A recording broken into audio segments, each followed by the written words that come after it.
Está chegando o Dia dos Pais e eu tenho o presente mais transformador. É um kit com 3 livros que trata do homem, como marido, como pai e como apóstolo. Quando eu li esse livro aqui, eu olhei no espelho e disse: obrigado, Deus, por ser homem, porque ele me ensinou o meu dever e a grandiosidade da masculinidade.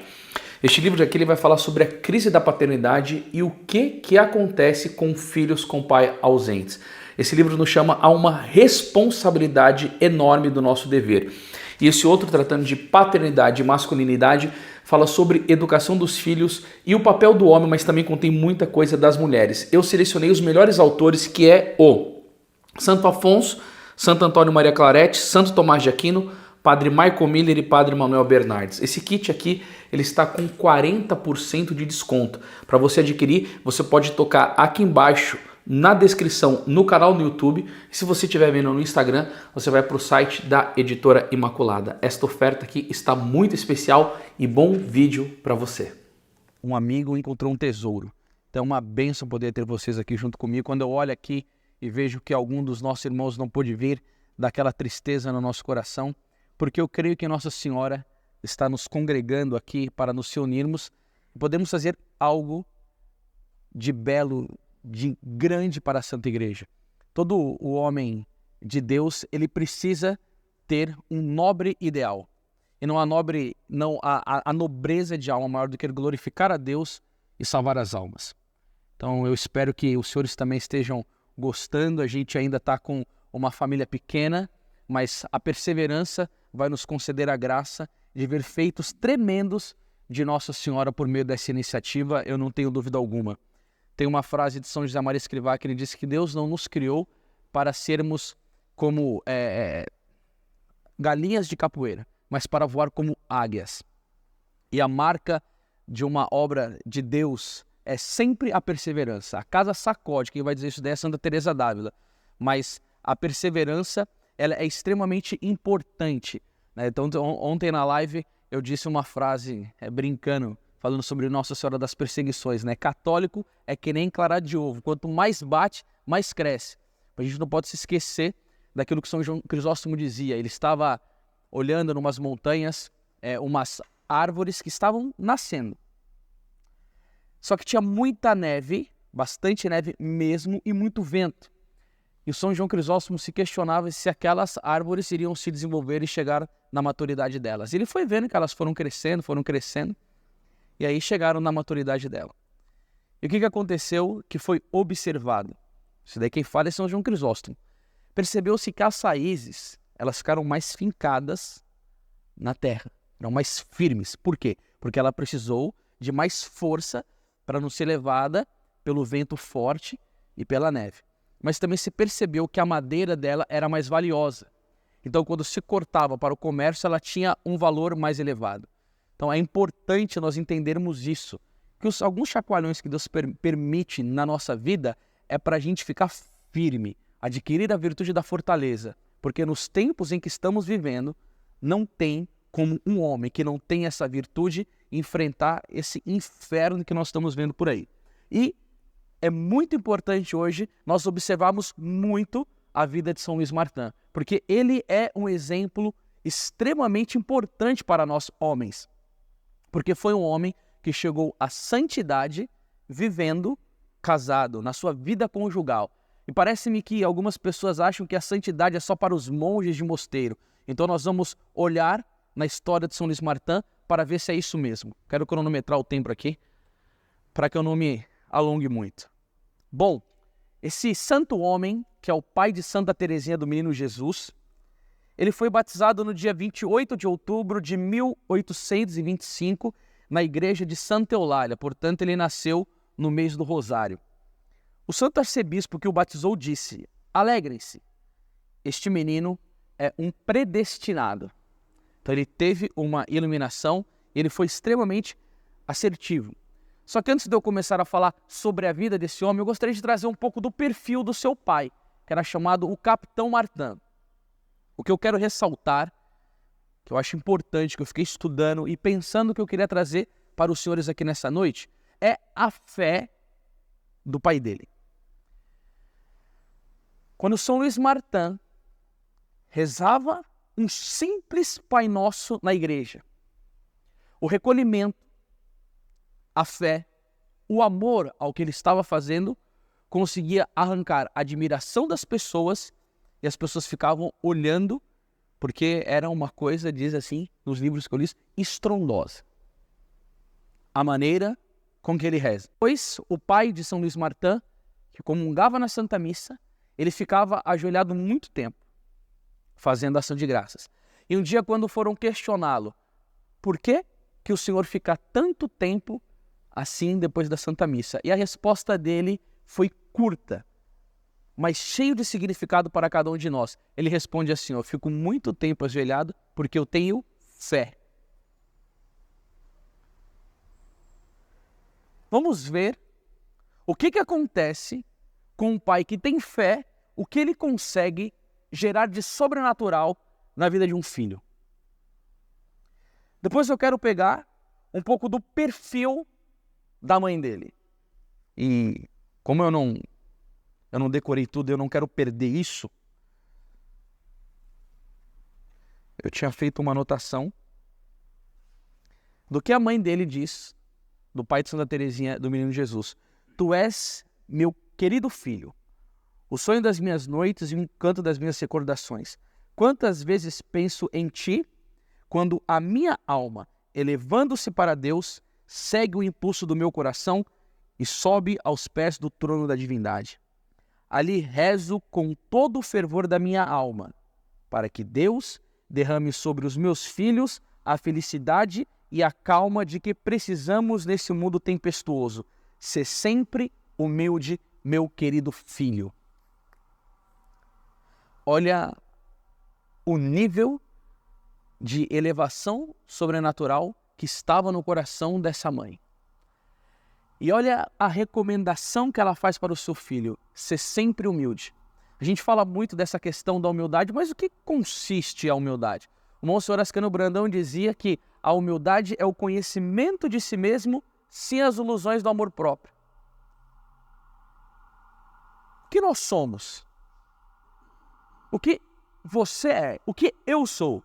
Isso a gente precisa examinar perante Deus. São Francisco de Assis dizia: o homem é o que é diante de Deus e nada mais. O livro de Gênesis 3:29 vai dizer: lembra que tu és pó e ao pó tu irás se tornar. Por que será que essa mãe recomendava a humildade para esse filho? Porque na carta de São Pedro, 1 Pedro 5,5 está dizendo: Deus resiste aos soberbos, mas concede a sua graça aos humildes. A pessoa humilde é um ladrão de graças. Nós não podemos esquecer que São João Maria Vianney dizia que as virtudes batem no coração de Deus, a humildade abre. Nossa Senhora vai nos ensinar, porque olhou para a humildade da sua pobre serva. E que mãe que deu esse conselho maravilhoso para esse filho: seja humilde. Jesus, ele poderia ter pedido imitação em tantas virtudes, mas se você for lá em São Mateus 11:28, São Mateus, tá vendo? Olha o conselho da nossa conversa de ontem, isso daí. Sou um bom aluno, hein? São Mateus, ontem eu estava, eu e o senhor Daí éramos amiguíssimos. Eu estava conversando com o senhor, o Daí falou: Anderson, eu só quero falar para você aqui, quando você cita assim, Mateus, João, fica meio protestante. Com São Mateus, eu falei na hora, acolhi na hora. Então, ó, São Mateus, capítulo 11, versículo 28. Aprendei de mim que sou manso e humilde de coração. E aí a mãe dele, a gente pode perceber que segue os padrões do Santo Evangelho de nosso Senhor Jesus Cristo. Que pais que hoje estão dando esses tipos de conselho para os filhos? Virtudes. E o mais importante é o exemplo que os pais deles tinham. Porque Santo Agostinho tem uma frase que é muito bonita, onde ele vai dizer assim, ó: não há lição mais desleal do que falar bem e viver mal. O discurso, ele acaba quando a pessoa vê que aquilo que você fala é simples retórica, mas ele não é um testemunho de vida. Mas aqui não é esse caso. Então, o exemplo dos pais foi determinante para a condução da vida espiritual do filho. O que isso gerou em São Luís Martin? Simplesmente o desejo de ser um monge. Ele tinha um desejo profundo de ingressar na vida religiosa. Tinha um afeto enorme por um grande santo doutor da igreja chamado São Bernardo de Claraval, que era chamado o cantor de Maria, né? São Bernardo de Claraval, um estupendo o nível de amor que aquele homem teve por Deus, por Nossa Senhora.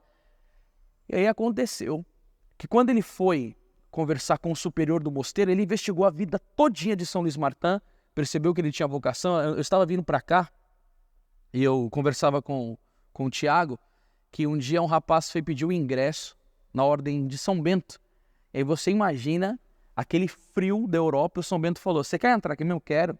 Então fica aí 3 meses fora aí no gelo para ver se você tem vocação para entrar aqui. Olha, né? Então quer dizer, a gente via que havia um tempo na igreja em que tinha um certo rigor, se tinha uma proteção da vida religiosa, né? Mas a aparição de Nossa Salete vai nos ensinar que os conventos irão virar pasto de Asmodeu, né? Então quer dizer, Satanás iria fazer uma festa dentro dos conventos, acabar com a vida religiosa. Bom, esse não é o tema. Aí ele examina tudo direitinho, vê que ele tinha princípios, tinha moral, amava verdadeiramente a Deus, não queria ser religioso para viver numa vida de preguiça, de amor às comodidades. Mas aí chegou na hora de perguntar para ele se ele sabia falar o latim. E ele não estudou humanidades e nem o latim, que era necessário para entrar na ordem religiosa. E ele não foi admitido. Ele não foi admitido. Quero colocar para os senhores aqui que nós precisamos aceitar a vontade de Deus para as nossas vidas, porque ela é soberana. No Pai Nosso nós rezamos: que seja feita a vossa vontade, assim na terra como no céu. O Santo Afonso Maria de Ligório disse que fazer a vontade de Deus é a roda mestra da nossa vida. E tem uma coisa que é impressionante, que nós precisamos entender isso para ver os fatos providenciais nas nossas vidas. Romanos 8:28, carta de São Paulo a Romanos. Tudo concorre para o bem daqueles que amam a Deus. Uma pessoa que ama a Deus, a providência de Deus encaminha a vida dela nos pormenores. São Luís Martin, ele tinha o desejo de ser religioso, mas os desígnios de Deus para eles eram outros. Por isso eu gosto muito daquela palavra no livro de Provérbios, capítulo 19, versículo 21. Muitos são os planos do coração do homem, mas é a vontade de Deus que se realiza. E aí São Luís Martin não foi ingresso, voltou para a sociedade e teve os seus propósitos. Uma coisa que eu gostaria de falar para os senhores aqui é que ele começou a frequentar um clube de filântropos. Ele estava lá na reunião, era um homem educado, era um homem sábio, aí foram e recrutaram ele. Quando São Luís começa a frequentar aquele clube, ele descobre que aquele pessoal era da maçonaria. De imediato ele rompe, rejeita, porque ele era inabalável nas suas convicções. Sabe o que eu quero dizer para os senhores? Eu fico vendo que é um combate contra o comunismo ferrenho, mas ninguém fala da maçonaria. No governo do Bolsonaro está cheio de maçom. Esses caras, eles têm como projeto destruir a Santa Igreja de Nosso Senhor Jesus Cristo. É um problema, entendeu? É um problema.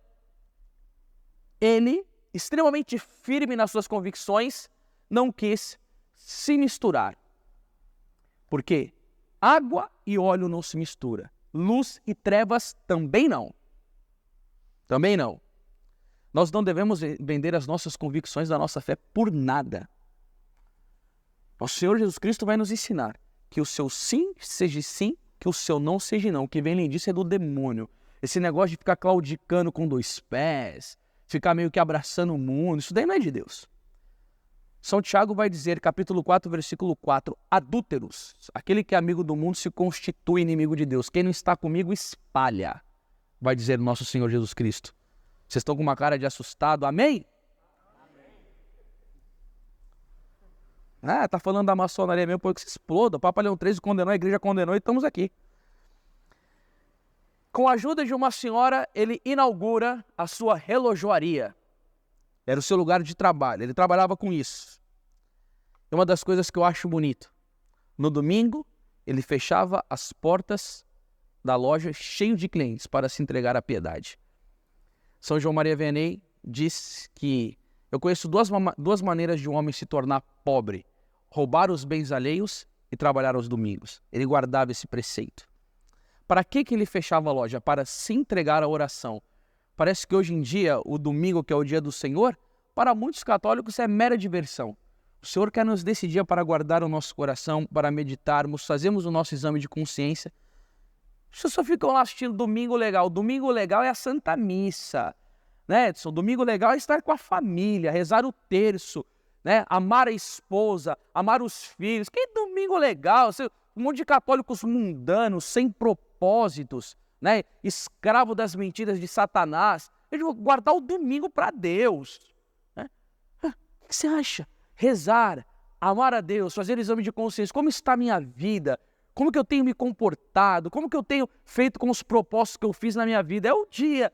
As pessoas querem saber de diversão, diversão, diversão, diversão. E aí a diversão, enquanto isso, o demônio vai empurrando um monte de gente na rampa do inferno.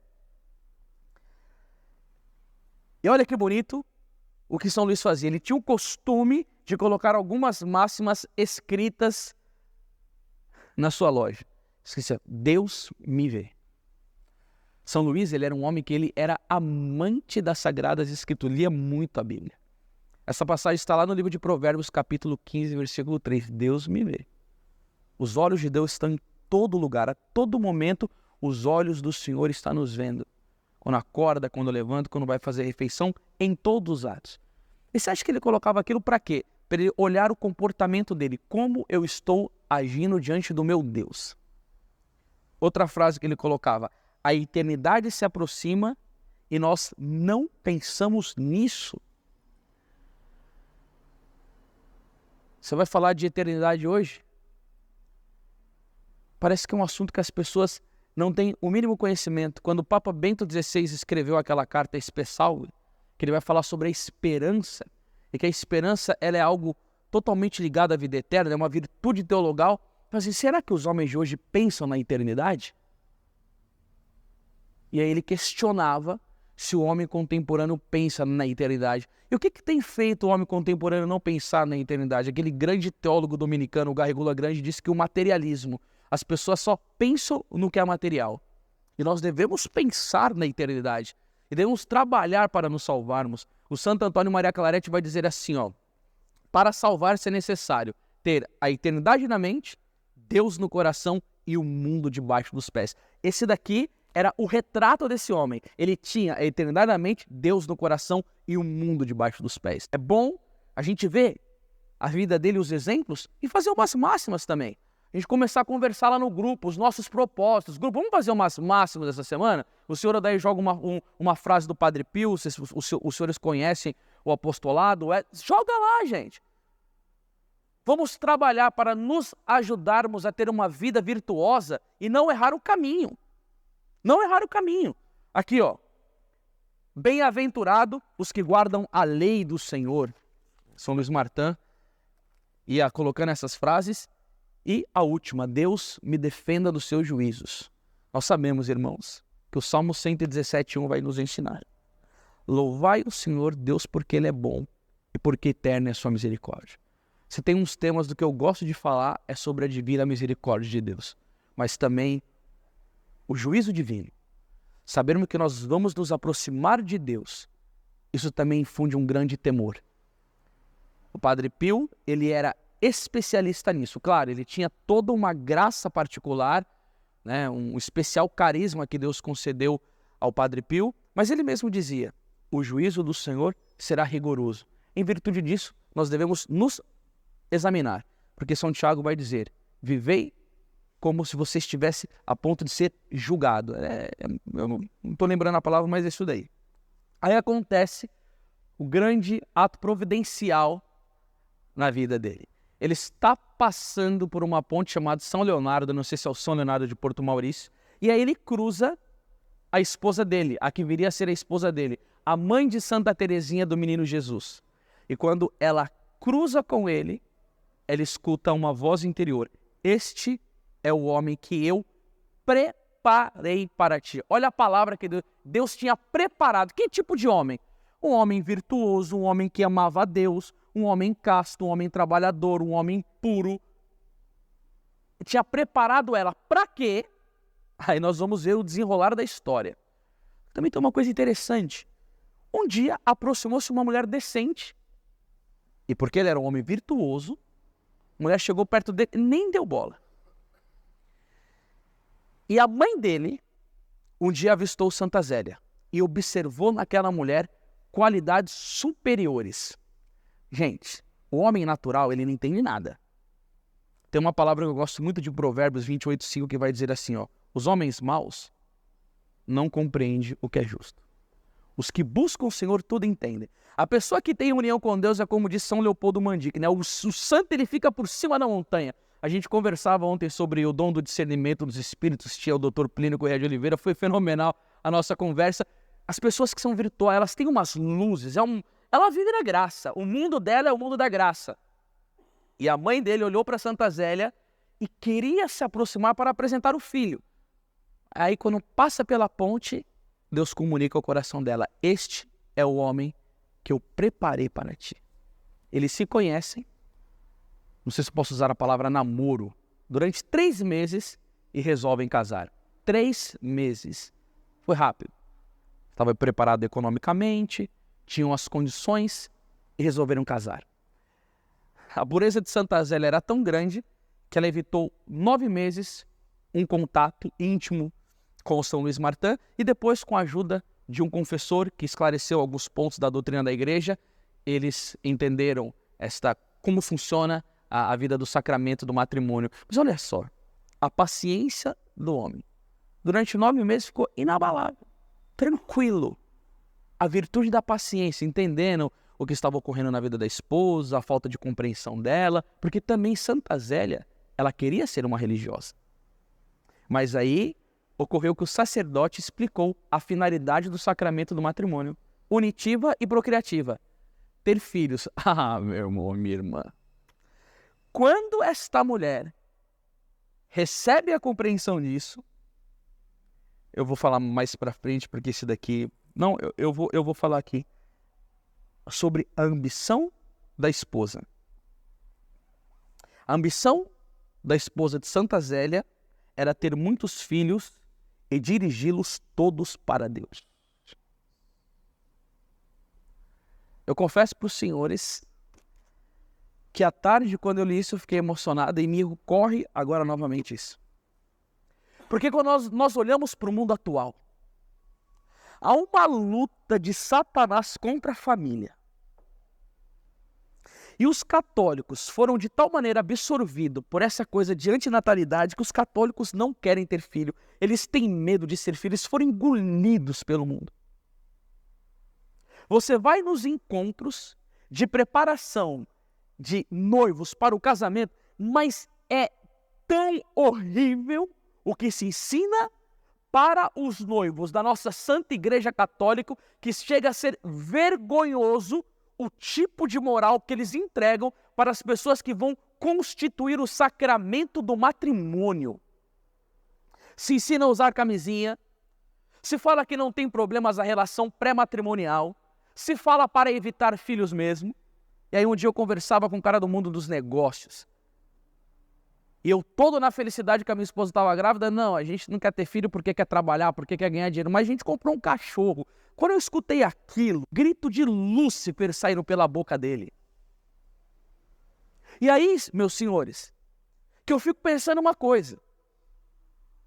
Se há tantas famílias que estão sendo mal preparadas, se há tantas pastorais na igreja que foi infiltrada pelo comunismo, pelo modernismo, por erros doutrinários, e se Deus, na sua misericórdia, nos concede a graça de conhecer a verdade, será que não seria interessante nós pensarmos como os homens em fazer algo para a preparação de casamento para adolescentes, para jovens e montarmos um curso?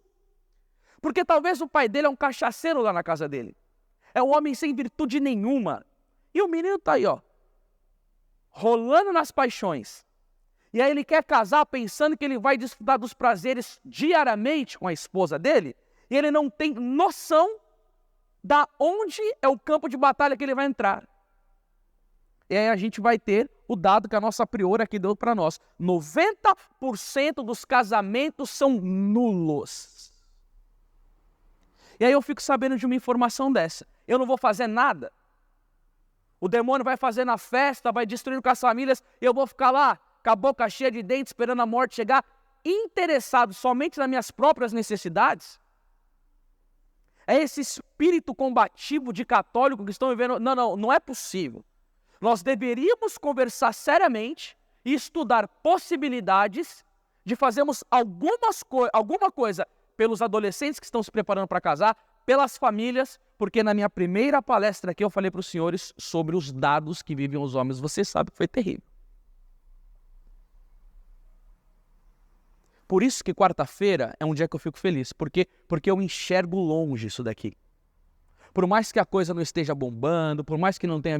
Não sei, Nossa Senhora tem as suas estratégias, ela quer ver a sua resiliência e a sua perseverança. Mas eu queria formar com vocês aqui um terço de homem referência no Brasil. No Brasil, no mundo.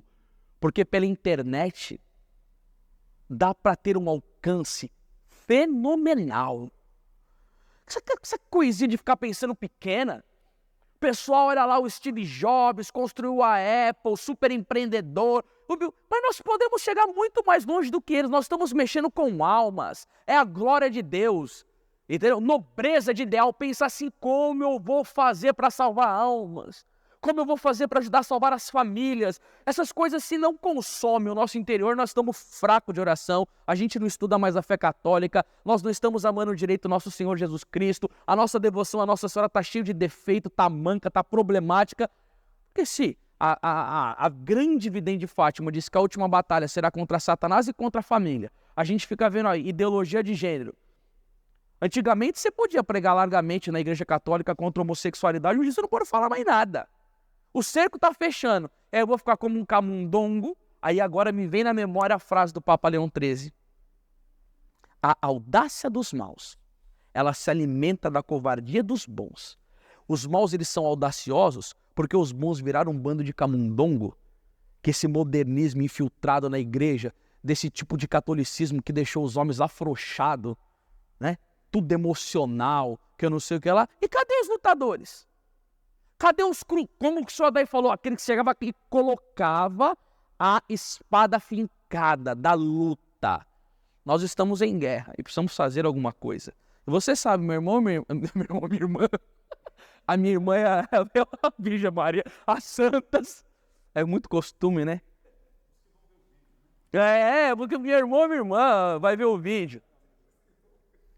Ninguém faz nada sozinho. Ninguém faz nada sozinho. Eu estou jogando você hoje no comprometimento aqui nessa fala. Foi o que me ocorreu quando eu meditava à tarde. Você não está aqui à toa, não. Quando eu falo isso, você compreende o que eu estou dizendo? Essa coisa dá uma clarinada aí? Anderson, e uma coisa que você está falando, assim, pelo vídeo, eu estava essa semana refletindo sobre as vítimas deles, né? Vai ser a pauta do Café São José, hein? Soltou aí, Thiago? E aí eu quero mostrar para vocês uma coisa que eu li aqui. O fruto disso. Logo que tivemos filhos, as nossas ideias mudaram um pouco. Só vivíamos para eles. Constituíram eles toda a nossa felicidade e nunca tivemos outra. Nada mais nos custava. A vida não nos parecia difícil. Para mim, eles, a maior das compensações, e por isso desejava ter muitos a fim de os criar para o céu. Nossa. Quando eu estava no dia da minha esposa, eu olhava para o meu filho e para o Gabriel. Eu fiquei comovido. Porque essas coisas, elas são muito belas. Isso daqui é de uma mulher. Eu estou falando da vida de São Luís, mas eu não posso deixar de falar da esposa dele. São Pio X dizia: dei-me mães verdadeiramente cristãs e eu me encarrego de conquistar o mundo. E qual foi o fruto dessa dedicação? Da correspondência à vocação de mãe. Qual que foi o fruto disso? De enxergar os deveres. Eu sou pai, eu sou mãe, eu tenho filhos, e o que eu vou fazer? Enfiar smartphone na mão deles, colocar na creche o dia inteiro. Tanto que tem aquela fala do Aaron Huss, que foi entrevistado por aquele cineasta americano, o Alex Jones, e aí eles estavam um dia conversando com o Rockefeller, esses magnatas que mandam no mundo. O que você acha dessa questão das mulheres trabalharem? Eu acho muito bom a liberação das mulheres. Falou assim, não, fomos nós que inventamos isso. Mas por quê? Porque aí a gente vai, coloca as mulheres para trabalhar, os filhos o dia inteiro na escola e ali a gente doutrina eles. E aí a mãe, muitas vezes desvirtuada, já não conhece mais a doutrina, já não conhece mais a fé, não sabe como educar o filho, aí solta na creche, deixa o dia inteiro com o smartphone, e o que acontece? Ela perde toda a ligação com a vida sobrenatural, começa a cometer pecados, vira mundano, mal companhia, e assim, e essa daqui? Que corresponde à vocação. Será que deu fruto? Mas claro, esse casal produziu uma das maiores santas da Igreja Católica, Santa Teresinha do Menino Jesus. Olha aqui, ó. Comprometimento. Assumir os deveres. E aí eu pergunto, eu não sei aqui, quantos que são pais aqui, não sei, os que são solteiros, e que tipo de vocação? Porque o nosso mascote aqui está pensando em ser sacerdote. Mas aqui tem os outros. Como que você tem exercido a sua vida, o seu apostolado dentro da sua casa, o cuidado com seus filhos? É importante a gente refletir. Mas refletir e comparar com quem? Com o Zezinho da esquina? Não. Eu tenho que me olhar a mim mesmo e me comparar com alguma pessoa que seja elevada. São Luís Martin. E aí, a gente vai lembrar da palavra de São Francisco de Assis, né? Os santos não são só para ser admirados, são para ser imitados. Bom, deixa eu ir. Aí ele vai falar aqui da santidade no casamento. Viriam a demonstrar que a vida conjugal não é o cabo das tormentas onde naufraga toda a dedicação e todo o desejo de santidade. Olha que bonito isso. Mas o ponto de partida para uma ascensão mais ardente, porque é feita de companhia, a natureza subordinada ao ritmo da graça, longe de retardar a esta o mandamento, dá-lhe mais ardor. Pelo fato do pecado original ter perturbado a harmonia do plano divino, não se deve olhar com pessimismo para a obra do Criador, mutilado e decaído quando o egoísmo o torna estéril. O lar enobrece-se quando realiza os desígnios de Deus. A responsabilidade da família ergue-se às alturas da vocação. Gente do céu, quantas pessoas... Tem deixa eu ver como que eu posso falar. Um palestrante que fala no YouTube sobre família, ele copia muito Padre Léo. Todo mundo acha maravilhoso, porque ele é engraçado, porque ele arranca risada do povo, e todo mundo fica lá. Eu nunca escutei esse senhor falar da finalidade sobrenatural do casamento. Ele fala como evitar uma crise conjugal, uma briga assim. Isso daí é raso demais quando você olha o que a igreja nos ensina sobre isso. Não é só questão de resolver crise conjugal, não. Os casais são chamados a ser santo. Papa João Paulo II, São João Paulo II falava da igreja doméstica. Tanto que a casa de Santa Teresinha do Menino Jesus, no tempo do Natal, era mais bonita do que a igreja. Aí alguns ficam assim, não, santo é para o convento, é para quem vive a vida religiosa. Não, o meu estado de vida. E fica nas dúvidas, mas por quê? Quem que está pregando isso hoje em dia? Quem que está ensinando essas coisas? Sobre a vocação sobrenatural. Quer ver? Faz um evento ensinando os casais como a empreender. Casais inteligentes enriquecem, vai bombar. Vai bombar. Não que a família não possa empreender. Eles eram empreendedores. Eu vou falar sobre isso. Mas só pensam nisso.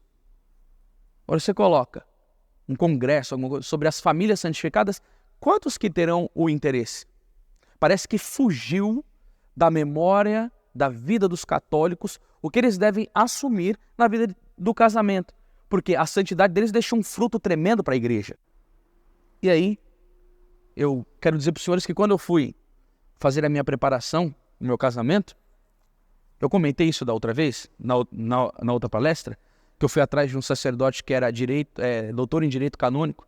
Ele me disse assim, veja bem, Anderson, eu sou um sacerdote, ele é monge, beneditino, falou assim, para mim ser formado padre, eu estudei 4 anos de filosofia, 4 anos de teologia, mais a formação firme daqui do mosteiro, porque aqui a gente não brinca não, aqui a gente acorda 4h30 para rezar, trabalha e reza de verdade, para assumir um sacramento da ordem. E você também vai assumir um sacramento.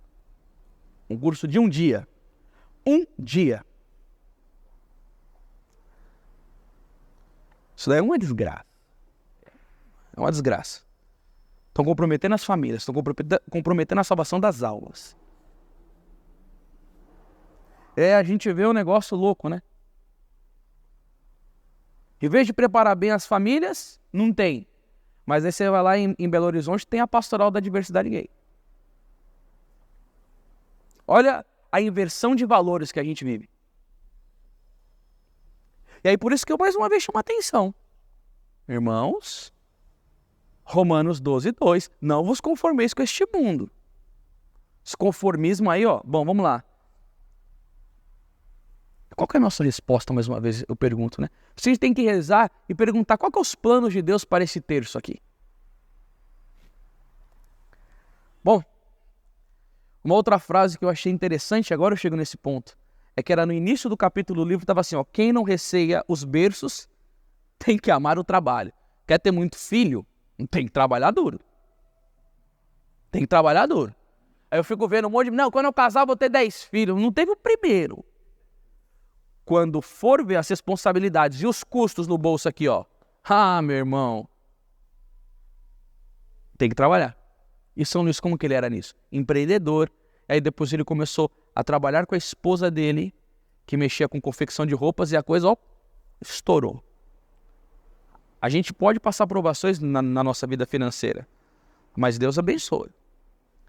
Se você lembrar do Evangelho de São Mateus 6,33, buscar em primeiro lugar o reino de Deus e a sua justiça, tudo mais será dado em acréscimo. O bonito de São Luís é que era inegociável para ele a missa cotidiana. Será que Deus dá bênçãos financeiras para quem vai na Santa Missa? Dá, porque Santa Brígida teve uma visão de quando o sacerdote abençoava, Jesus Cristo estava abençoando, Santa Brígida da Suécia, o trabalho e a fecundidade financeira. Estava lá Nossa, será que é São Dionísio? Gente, agora não está me ocorrendo o nome. Senhora Adélia, será que era um santo casado, trabalhava numa lavoura? Eu não vou lembrar o nome dele, se era São Dionísio. Porque tem um Dionísio Areopagita e tem esse outro, mas eu vou falar a história, depois o Tiago edita o vídeo e coloca o nome do santo. A esposa dele teve uma visão que na hora em que ele estava fazendo o trabalho da lavoura, do plantio, os anjos estavam ajudando ele. E Deus comunicou a ela que naquele momento em que os anjos trabalhavam ajudando o esposo, que só ela viu e pediu para não falar para ele, era por causa da assistência e da frequência da Santa Missa, como a prioridade da vida daquele santo, Deus estava concedendo uma frutuosa bênção para o trabalho, porque ele colocava Deus em primeiro lugar. Isso daí está no livro de São Leonardo de Porto Maurício, as Excelências da Santa Missa. É maravilhoso. Quem? Santo Isidoro. Santo Isidoro. Isidro, porque ele é Aí, ó, tá vendo? Para o país todo. Santo Isidoro. Buscar em primeiro lugar o reino de Deus e tudo mais o será dado em acréscimo. As bênçãos vieram por causa que ele vivia isso, de missa diária.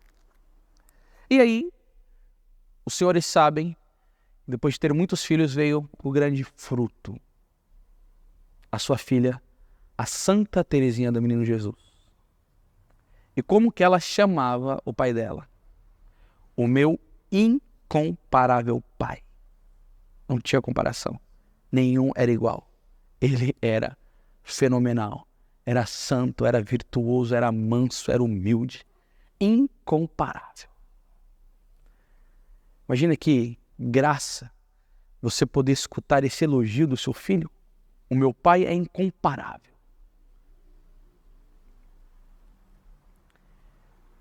Saiu da boca de Santa Teresinha também isso. Deus me deu um pai e uma mãe mais digno do céu do que da terra. Eu estou tendo que me conter aqui porque eu sou pai. Eu quero ser que nem esse homem aqui. Eu quero ser como ele. Eu rezei à tarde hoje e falei, Jesus, eu quero ser como esse homem.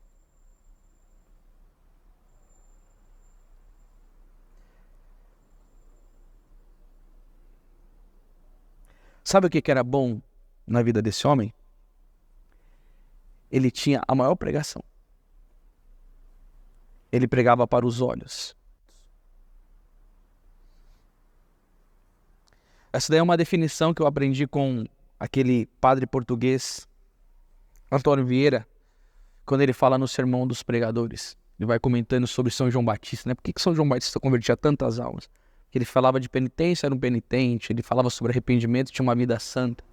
Então, ele pregava para os olhos, as pessoas olhavam para ele e viam aquilo.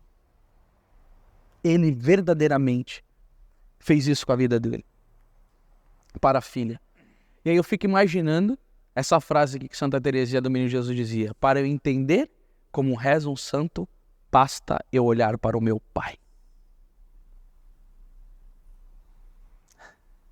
Nossa, não é assim que a gente se sente quando escuta uma coisa dessa? E aí, a gente vai olhando para a igreja e vai vendo como foram suscitadas as vocações dos santos. A maneira que cada um deles foi chamado. E aí a gente pergunta, como foi a vocação de uma das santas mais importantes da história da igreja?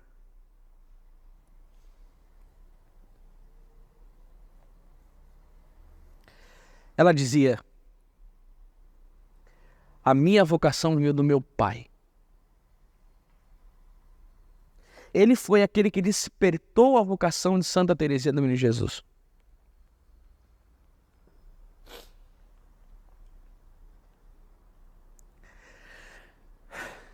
Perto de casa tem uma igreja chamada Santa Teresinha, muito bonitinha. No bairro Santa Teresinha, na Zona Norte. E quando eu vou na missa lá, eu sempre faço questão de olhar. Uma igreja linda. Tem um desenho assim em cima, assim, ó. Aí tem a Santa Teresinha do Menino Jesus de joelho, e o pai dela com as mãos em cima escrito assim, ó, a bênção paterna. Aí você olha os tempos de hoje, é pai jogando filho no apartamento. É pais que abusam sexualmente das suas filhas.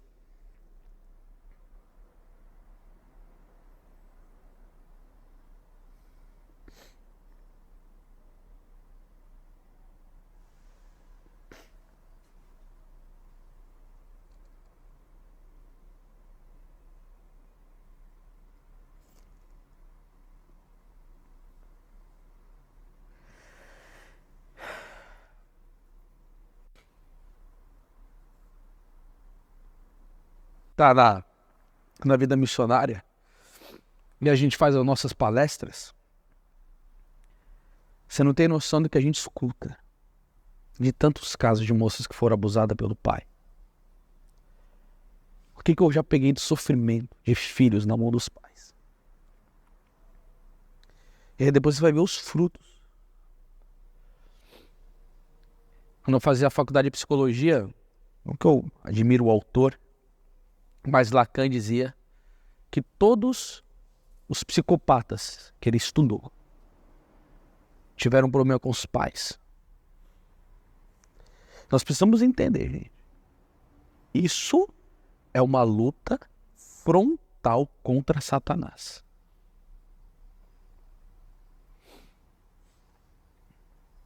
Só para terminar aqui, porque isso daqui me fez perder um pouco.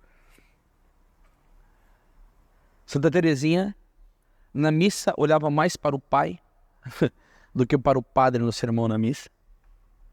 Um dia, estava tendo na homilia, e o pai dela falou assim, ó, presta atenção, porque o sacerdote está falando da sua padroeira.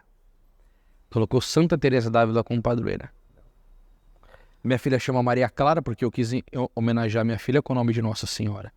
Clara sobre a pureza, sobre a vida da graça, sobre a claridade do brilho da graça de Deus. O meu filho chama Gabriel José, por causa do arcanjo Gabriel. Foi interessante, a gente estava com algumas coisas para definir o nome do meu filho, estava enrolado. João Paulo, João Pedro, queria homenagear um sacerdote, a gente estava meio confuso. Aí minha esposa falou, amor, a gente está demorando para colocar o nome do nosso filho. Eu vou para a cozinha, eu vou catar um papel, uma caneta, eu vou anotar o nome lá e você anota o nome aqui. Aí os dois colocaram Gabriel. Falei, pronto. A gente não tinha nem pensado. Foi Gabriel José, por causa de São José. Trazer essa questão da vida católica vida católica, para os nossos filhos. O exemplo. Passeava à tarde com a Santa Teresinha do Menino Jesus e levava lá nas igrejas para visitar o Santíssimo Sacramento. Você imagina cada parada em cada igreja como não eram as graças que ela recebia, né? E como o tempo se alonga, agora, o que eu quero deixar para vocês aqui muito claro é que o que ocasiona quando uma alma corresponde à graça de Deus? Nesse momento nós estamos pregando aqui, mas os pais dela, tá tudo lá no céu. E esse é um homem que a igreja elevou a honra dos altares. Nós, homens que estamos nesse terço, um homem muito santo diz, o terço dos homens vai salvar o Brasil. Nós não podemos desistir disso. Né, senhor Day? Né, Edson? Nós não podemos desistir. É nobre esse ideal. Deve lutar pela santificação, pelas famílias, por nobres ideais. Devemos ter esses exemplos de vida para seguirmos, porque deixou um legado mais importante, a santidade, que São Luís Martin, o pai de Santa Teresinha do Menino Jesus, conceda-nos graças especialíssimas nessa noite, para que possamos ser homens virtuosos segundo o coração de Deus, e andarmos como exemplo de vida cristã, cumprindo o pedido de nosso Senhor Jesus Cristo, sendo sal da terra e luz do mundo.